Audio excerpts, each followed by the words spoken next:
अस्सलाम वालेकुम दोस्तों, जी त मां आहियां ज़ाहिद अली तहीम। तव्हां ॾिसी रहिया आहियो Z80 ऑफिशियल।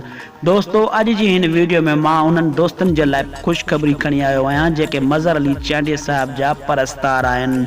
दोस्तों, तव्हांखे मां हिकु नंढड़ी गुज़ारिश कयां थो, जे अगरि तव्हां मुंहिंजे यूट्यूब चैनल ते पहिरियों दफ़ो आया आहियो त मुंहिंजी वीडियो खे लाइक कयो, चैनल खे सब्सक्राइब कयो। जी दोस्तों, तव्हांखे मां ख़ुशख़बरी ॿुधाईंदो हलां त मज़हर अली चांडिया साहिब जो न्यू एल्बम अची रहियो आहे।